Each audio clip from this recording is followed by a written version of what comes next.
Hi అండి, నమస్తే. ఈరోజు వీడియోలో ఎగ్ నూడిల్స్కి మించిన రుచితో ఎగ్ సేమ్యాని ఎలా చేసుకోవాలో ఈ వీడియోలో చూపించబోతున్నాను. పిల్లలకైతే చాలా బాగా నచ్చుతుందండి, ఎంజాయ్ చేస్తూ తింటారు. మీరు ఎగ్ సేమ్యాని మార్నింగ్ టైంలో బ్రేక్ఫాస్ట్లోకైనా లేదా ఈవినింగ్ స్నాక్స్ లాగైనా కూడా చేసుకొని తినొచ్చు.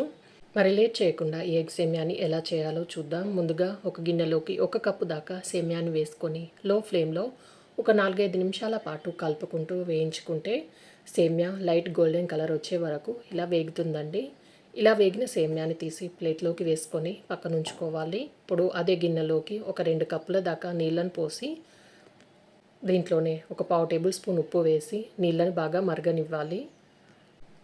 ఇలా నీళ్లు మరగడం స్టార్ట్ అయిన తర్వాత ఇందులోకి ముందుగా వేయించి పెట్టుకున్న సేమ్యాని వేసి ఎక్కడ ఉండలు కట్టకుండా ఒక 3-4 నిమిషాల పాటు ఉడికించుకోవాలి.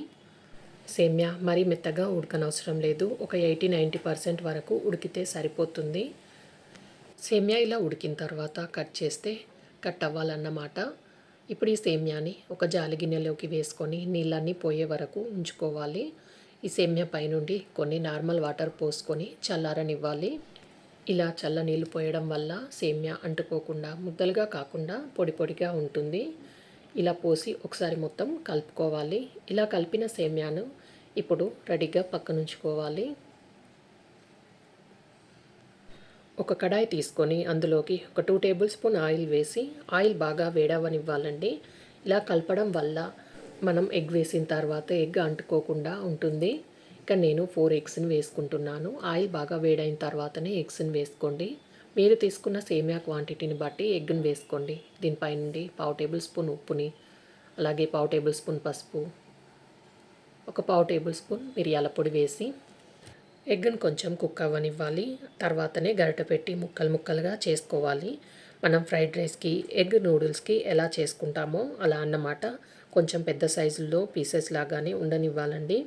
కాబట్టి మీరు వెంటనే కలిపితే చిన్న చిన్న పీసెస్ లాగా అయిపోతాయి. ఇలా ఫ్రై అయిన ఎగ్ని ప్లేట్లోకి వేసుకొని ఇప్పుడు అదే కడాయిలోకి 1 టేబుల్ స్పూన్ ఆయిల్ వేసి ఆయిల్ వేడిన తర్వాత ఒక చిన్న సైజు ఉల్లిపాయని చిన్నగా కట్ చేసుకొని వేసుకొని దీంట్లోనే ఒక 5-6 వరకు పచ్చిమిరపకాయ ముక్కలు, ఒక రెమ్మ కరివేపాకు వేసి ఉల్లిపాయ, పచ్చిమిర్చి, కరివేపాకు వేగేంత వరకు వేయించండి. ఇవి అలా వేగిన తర్వాత ఒక క్యారెట్ని చిన్న ముక్కలుగా కట్ చేసుకొని వేసుకొని కొన్ని క్యాప్సికమ్ ముక్కలు, అలాగే ఒక 1/4 కప్పు దాకా క్యాబేజీ తురుమును కూడా వేసుకోండి.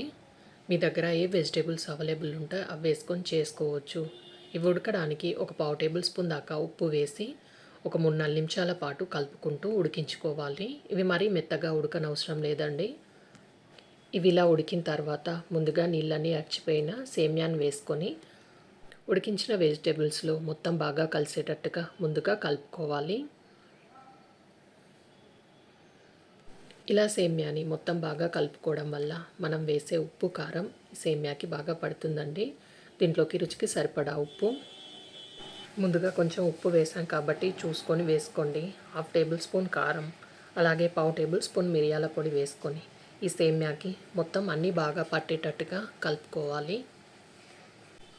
ఇలా సేమ్యాల్లో ఉప్పు, కారం, మిరియాల పొడి బాగా కలిసేటట్టుగా కలిపాక ముందుగా ఫ్రై చేసి పెట్టుకున్న ఎగ్ ముక్కల్ని వేసుకొని ఒకసారి మిక్స్ చేసుకొని హై ఫ్లేమ్లోనే ఒక 4-5 నిమిషాల పాటు బాగా కలుపుకోవాలి. అంతే అండి, ఎగ్ సేమియా రెడీ అయిపోతుంది.